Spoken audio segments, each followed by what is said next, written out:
आप सभी को नमस्कार। आप सभी को नमस्कार, सभी सैनी भाइयों को। आज आप देख रहे हैं, आज हमारे जो आज तारीख कितनी है, दो जून का कार्यक्रम है। इसमें करीब काफ़ी परिवार लोग आए हुए हैं। इसके अंदर इसमें लड़के पक्ष से भी हैं, लड़की पक्ष से भी आए हुए हैं। और अब हम कुछ लोगों से जानना चाहेंगे कि ये कब से अपने बच्चे के लिए रिश्ता देख रहे हैं और किन किन चीज़ों पे उनकी अड़चन आ रही है। मेरा कहना तो ये है, अगर आपने ये बायोडाटा हमारे पास करीब 200 बायोडाटा है हमारे पास, अगर इसमें अगर आपके बच्चे के लिए अगर एक लड़की भी नहीं है तो 1000 में भी एक नहीं मिलनी है आपको, क्योंकि ये एक ऐसा प्लेटफॉर्म है, अगर यहाँ नहीं मिली तो कहीं भी नहीं मिलेगी। तो आपको कहीं ना कहीं कॉम्प्रोमाइज करना पड़ेगा। कुछ लोगों के गर्म कुंडली को लेकर के, परफेक्ट मैचिंग को लेकर के बहुत इशू बनते हैं और उनके बच्चों की उम्र 32-35 तक होती जा रही है। तो त्रिवेणी जी, आप कुछ बताना चाहेंगे इस बारे में? सभी सैनी भाइयों को नमस्कार। मैं सभी सैनी भाइयों से एक बात स्पष्ट रूप से पूछना चाहता हूँ कि राजा जनक ने जब अपनी पुत्री सीता का विवाह किया तो क्या उनने राजाओं के से उनसे गढ़ वगैरह मिलाए थे? नहीं, उनका था जो धनुष तोड़ेगा सीता उसे वरमाला डालेगी। तो क्या सीता के पिता ने ये सब सोचा था कि गढ़ गुण मिलाए थे? नहीं, जो धनुष तोड़ा, श्री राम ने धनुष तोड़ा, सीता उनकी होगी।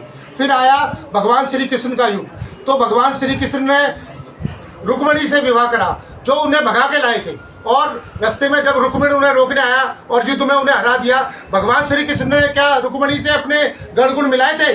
फिर तीसरा युग आया द्रौपदी का। द्रौपदी के पिता ने अपनी बेटी के लिए परीक्षा रखी, जो मछली की आंख में तीर मार देगा उसको द्रौपदी प्राप्त होगी। तो अर्जुन ने उसकी मछली की आंख में तीर मार दिया और द्रौपदी हो गई। क्या द्रौपदी के पिता ने यह शर्त रखी थी कि अगर जिससे गुण गुण मिलेंगे उसी से शादी होगी? तो आज इन 5 सालों में पंडितों की इतना भ्रम फैला दिया गया है, जो शादी में सबसे बड़ी अड़चन आ रही है वो ये आ रही है, हम गण गुण मिलाने लगते हैं। तो भाइयों, जब हमारे धर्म में हमारे देवी देवताओं ने गण गुण नहीं मिलाए, राम के नहीं मिले, भगवान श्री कृष्ण के नहीं मिले, पांडवों के नहीं मिले, जब द्रौपदी की शादी 5 पांडवों से हुई, क्या 5 पांडवों से उसके गुण मिल रहे थे? तो हमें ये सोचना चाहिए कि गण गुण पे ना ध्यान देके बच्चे के संस्कार पे, उसकी शिक्षा पे, उसके रहन सहन पे, उस पे व्यापार को गण गुण मानना चाहिए। और आज हमारे पास आए हैं हमारे प्रमुख समाज से भी श्री सुमन सैनी जी त्रिनगर से। आइए इनके भी कुछ हम विचार जानते हैं। सुमन जी बताइए, आज जो शादी की सही उम्र जो होनी चाहिए उसमें तो शादी नहीं हो पा रही है, तो आज जो हम जो प्लेटफॉर्म बनाया है इसमें अवेलेबिलिटी देख सकते हैं आकर के। तो आप कुछ बताइए जो हम कर रहे हैं और इसमें कितना अच्छा लोगों के लिए हो सकता है। सबसे पहले मैं तो धन्यवाद करूंगा त्रिवेणी जी का, पवन जी का, उनकी पूरी टीम का, जिन्होंने वास्तव में हमारे समाज के उन सभी साथियों के लिए, उन सभी माँ बाप के लिए बहुत अच्छा प्लेटफॉर्म भी उपलब्ध कराया है। मैं पूरी दिल्ली के अंदर समाज के अलग अलग लोगों में मिलता हूं और शायद ही कोई ऐसा एरिया है जहां मैं ना गया हूं। वहां पर सब जगह आज सैनी परिवार समाज सेवा की चर्चा है और इनके इस कार्यकलाप की भी चर्चा। अब इन्होंने बहुत अच्छा इन्होंने शीट्स बना रखी है जिसमें फ़ोटो दे रखी है, कलर्ड फोटो है, डिटेल दे रखी है। नॉर्मली हम स्मारिका वगैरह पे काम करते हैं, हमने ऑल इंडिया सैनिक सेवा समाज के माध्यम से भी कई साल लगातार स्मारिका बनवाई। लेकिन स्मारिका में क्या होता है कि वो हर 6 महीने के अंदर या हर 3 महीने के अंदर हम अपडेट नहीं कर पाते। हर साल हमें अपडेट करनी पड़ती है और कई बार साल नहीं होता, गैप भी हो जाता है। लेकिन इसमें बेनिफिट ये है कि हर हफ्ते अपडेट हो सकती है, हर रोज अपडेट हो सकती है। जो नहीं आते हैं वो इसमें ऐड हो जाएंगे, जिनकी शादी हो गई उससे डिलीट हो जाएंगे। तो मेरा आप सब लोगों से, सभी समाज के साथियों से निवेदन है, देखिए आज का ज़माना अलग हो रहा है। आज हम जहाँ अरेंज मैरिज की बात कर रहे हैं वहाँ हमारे बच्चे लव मैरिज और इंटरकास्ट मैरिज कर रहे हैं और बहुत सारी चीज़ें बदल रही हैं। तो थोड़ा सा हमें भी लिबरल होना पड़ेगा, थोड़ा सा हमें भी अपने जो हमने कुछ शर्तें बना रखी हैं उन पे ध्यान देने की जरूरत है, उनको भी कम करना पड़ेगा कि हमें ये चाहिए, इससे बात नहीं बनेगी।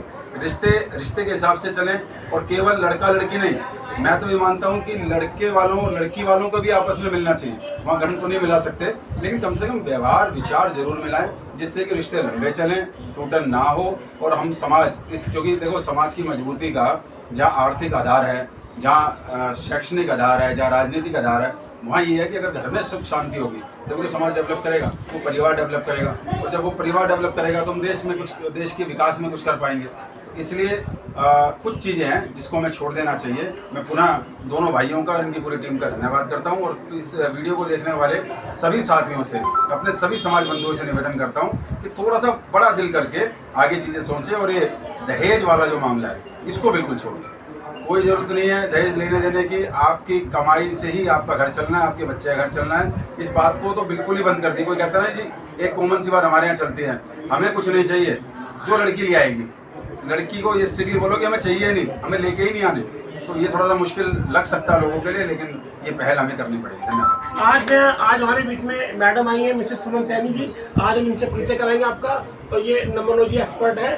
तो हम कुछ जानना चाहते हैं मैडम आपसे, जैसे आप भी नंबरोलॉजी एक्सपर्ट हैं और भी कुंडली विज्ञान एक्सपर्ट होते हैं, कुछ चीज़ें ऐसी हैं जिससे रिश्ते बिगड़ते हैं।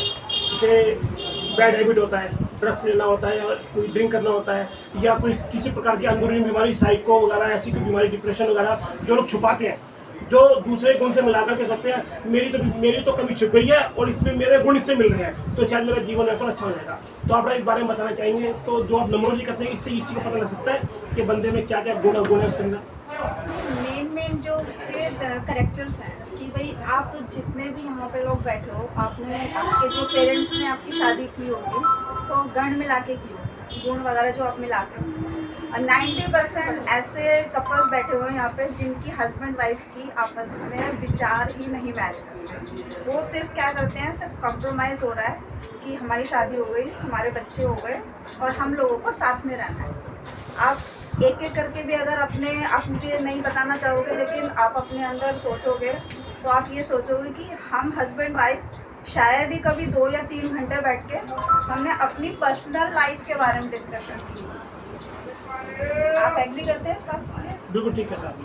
तो नंबर्स में क्या होता है कि जब हम इसमें गण नहीं मिलाते, हम इसमें नंबर्स मिलाते हैं कि आपका नंबर मतलब डेट का क्या मूलांक क्या है और जो हमारा पार्टनर है उसका मूलांक क्या है, तो उसके नंबर के अकॉर्डिंग हम दोनों के विचार आपस में मैच करते हैं या नहीं। तो जैसे अगर 9 नंबर वाला बंदा